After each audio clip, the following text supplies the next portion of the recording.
Only a fool learns from his own mistakes. The wise man learns from the mistakes of others. अस्सलाम वालेकुम। Welcome to agenda CSS. मैं हूं सकलैन जमल और आज हम आपके लिए लेके आए हैं फ्री वेबिनार्स की अनाउंसमेंट्स और उसके अलावा हम इंग्लिश पैराग्राफ के ऊपर भी बात करेंगे। एक इंग्लिश पैराग्राफ जो कि मैंने इवेलुएट किया हुआ है उसको भी डिस्कस करेंगे। पहले मैं आपको वेबिनार्स के बारे में बता देता हूँ। तो जब से ADFIA के एग्ज़ाम्स ख़त्म हुए हैं आप लोग मुझे कह रहे हैं कि जी एसेस इवेलुएट करवाने हैं और एसेस किस तरह से टैकल किए जाएँ, क्योंकि स्पेशल CSS भी आ रहा है, उसके लिए उसके अंदर भी ऑफ कोर्स एसेस होते हैं और वो CSS के लेवल्स के होंगे तो उनको भी आप इजी नहीं ले सकते। और दूसरा ये है कि आगे आपका CSS 2024 आ रहा है। इसके अलावा SPSC PPSC से PMS या फिर दूसरे सूबों के जो PMS के एग्ज़ाम्स हैं उनमें भी ऐसे आ रहा है। स्पेशली अगर आपने देखा हो खैबर पख्तूनख्वा का PMS का पेपर, तो उसमें लिटरेरी एसेस भी काफ़ी ज़्यादा थे। सो इस सारे को जहन में रखते हुए आपके लिए एक फ्री वेबिनार है जो कि है कल 28 तारीख को, 28 अगस्त को रात 9 बजे होगा इंशाल्लाह। उसकी रजिस्ट्रेशन के लिए आपको इसी वीडियो में आप एजेंडा CSS का नंबर नज़र आ जाएगा, आप उसके ऊपर कांटेक्ट कर सकते हैं, आपको रजिस्टर कर लिया जाएगा। It will be free for you and if you want to bring your friends in the seminar you can also do that. ठीक है जी। और इसके अलावा जीके के हवाले से भी एक वेबिनार है हमारा जो कि 29 को होगा, यानी कि ट्यूसडे को होगा। वो हम एक तहसीलदार ऑफिसर है उनके साथ करेंगे। ये वाला जो मंडे को है ये एक CSP साहब के साथ होगा, हुसैन नवाज साहब के साथ। He is a CSP in 51st CTP। और जो ट्यूसडे को हमारे साथ होगा आपका वेबिनार वो होगा तहसीलदार ऑफिसर के साथ। वो आपको आने वाली तहसीलदार की जो जॉब्स हैं उनके बारे में गाइड करेंगे, उसकी क्वालिफिकेशन, उसका टेस्ट किस तरह का होता है, क्या क्या पार्ट्स होते हैं, जीके की उसमें कितनी वैल्यू है, जीके आप किस तरह से प्रिपेयर कर सकते हैं, सारा कुछ उसमें डिस्कस करेंगे। तो ये फ्री है आपके लिए, दोनों अटेंड कीजिएगा, लाजमी अटेंड कीजिएगा। आपको काफ़ी सारी चीज़ें इसमें क्लियर हो जाएंगी, काफ़ी सारी नई चीज़ों का पता चल जाएगा, काफ़ी सारे आपके डाउट्स क्लियर हो जाएंगे। And let us get into the video. और अब पैराग्राफ की वैल्यूएशन जो है वो आपके साथ शेयर करते हैं।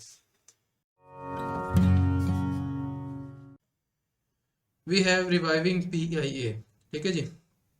तो ये पैराग्राफ इन्होंने अखबार से पढ़ के लिखा था। ये जो मेरा रिगुलर राइटिंग वाला सेशन है उसमें ये एक्चुअली एनरोल्ड है।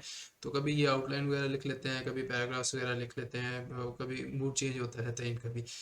तो इसमें एक पैराग्राफ जो है उसको रीराइट किया है ताकि इनका इंग्लिश एक्सप्रेशन बेहतर हो, लेकिन उसमें भी काफ़ी सारी गलतियाँ हैं जैसे कि आप देख रहे हैं। तो reviving PIA the PDM coalition regime. सबसे पहली बात, PDM आप अगर आपने लिखना है तो पहले उसकी फुल फॉर्म लिखें, एब्रीविएशन आप बाद में यूज़ करते हैं, ये करेक्ट मेथड है। आप अखबारों में भी यही देखते हैं, पहले उसको प्रॉपरली एक्सप्लेन या पूरा नाम लिखा जाता है, बाद उसके साथ ब्रैकेट में लिखा होता है जी के PDM। तो बाद में जहाँ भी PDM आएगा तो अंडरस्टूड होगा कि ये उसको जाहिर कर रहा है। Struggling hard to revive PIA। The finance minister का M स्मॉल होगा क्योंकि किसी खास मिनिस्टर या मिनिस्टर एक प्रॉपर नाम नहीं है। Ishaq Dar has submitted many proposals to the government but failed to get successful result.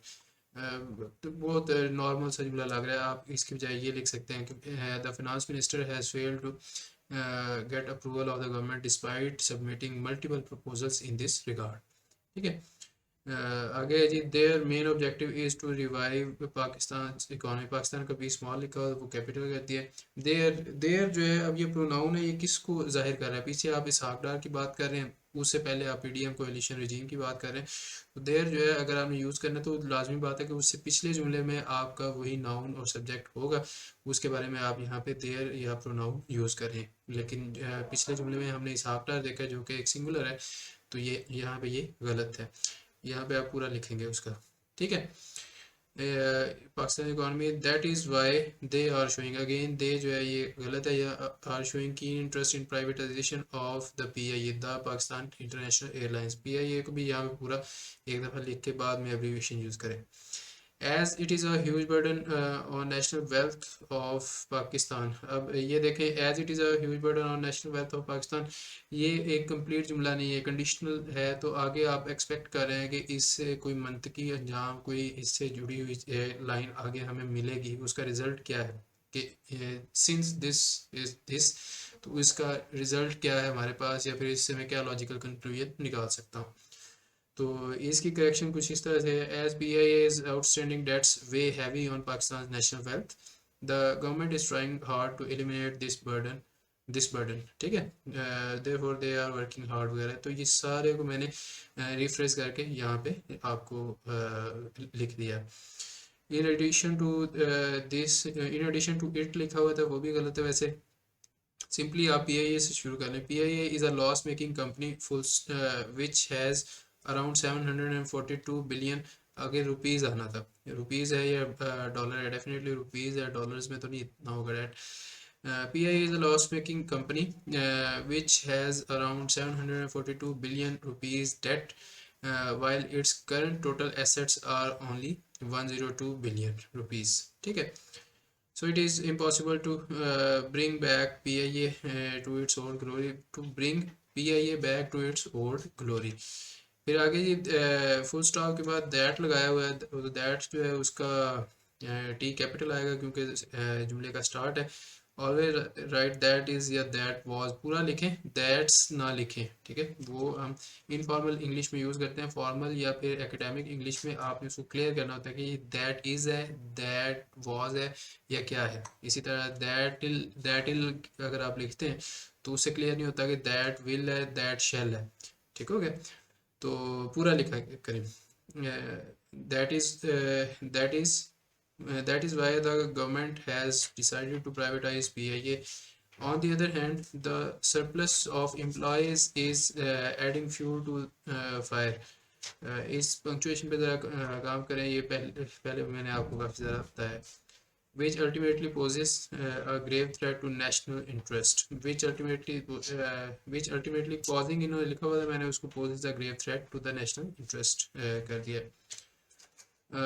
Moreover, if the government is aware of this issue, then why are they fail लिखा हुआ है to address this issue। आगे ये सवाल है, लेकिन इसको मैंने रिफ्रेश इस तरह किया है कि if the governmental decision makers are serious about it, they are serious about it, they then why have they failed to uh, address this issue till now, ठीक है। There are several reasons behind this, such as employees resistance। employees की resistance जो है, तो and पे चूँकि S या E S आ रहा है तो उसके ऊपर हम अपॉस्ट्रोफी लगा देंगे, वो अंडरस्टूड होगा कि ये उसकी एम्प्लॉयमेंट या फिर पोजेसिव डिग्री को जाहिर कर रहा है। Employees resistance, involvement of populist leaders and stakeholders who are getting benefits from PIA। इसकी बजाय आप ये कर सकते हैं and presence of stakeholders having their own vested interests। Furthermore, the government if success furthermore if the government privatizes PIA, the employees will be jobless, which may bring the situation of chaos and anarchy। तो again not a good sentence। Furthermore, if the government successfully privatizes PIA, many of its employees will be rendered jobless, which may lead to chaos and anarchy, ठीक है। So the main challenge for the government is to settling लिखा हुआ था employees, then privatization become लिखा हुआ है यहाँ पे, और easy for the government। तो आप देख सकते हैं काफ़ी सारी गलतियाँ हैं। So the main challenge for the government is to settle employees before privatizing the loss making enterprise। और the loss making enterprise मैंने लिखा है तो अंडरस्टूड है कि मैं PIA की ही ऑलरेडी बात कर रहा हूँ, जिसके बारे में ये ओवरऑल बात हो रही है। तो काफ़ी सारी मिस्टेक्स हैं, आपको नज़र आ रहा है कि एक दो पेजेस पे अगर इतनी सारी जगहों पे लाल लाल निशान जो है मैं लगा देता हूँ या आपका एग्जामिनर लगा देता है, तो बी श्योर कि इस तरह का पैराग्राफ, इस तरह का इंट्रोडक्शन, इस तरह का ऐसे जो है वो पास नहीं हो सकेगा। मज़ीद वीडियोस के लिए आप चैनल सब्सक्राइब कर सकते हैं। अपने दोस्तों के साथ जो मैंने अनाउंसमेंट्स आज की हैं उनको शेयर करें ताकि वो भी उन सेशंस का हिस्सा बन सकें, उनको भी कुछ सीखने को मिल जाएगा। और CSS स्पेशल में CSS 2024 के एग्ज़ाम्स में PMS वगैरह में आपको ऐसे में बहुत ज़्यादा हेल्प मिल सकती है। इसी तरह दूसरी जो जॉब्स हैं उनके हवाले से जो तहसीलदार का सेशन है उसमें आप काफ़ी ज़्यादा इंपॉर्टेंट टिप्स मिल सकती हैं, सोर्सेज आपको पता चल सकते हैं। मेरे सोर्स पहले भी आपको पता है, मज़ीद लोगों के सोर्सेज, मज़ीद ऑफिसर्स के सोर्सेज जो हैं वो आप यूज़ कर सकते हैं जो आपको मेरे से बेहतर में भी गाइड कर दें। So this is it for today. I hope that you will like this video. Make sure you like and subscribe. I will see you in the next video, तब तक के लिए टेक केयर, अल्लाह हाफिज़।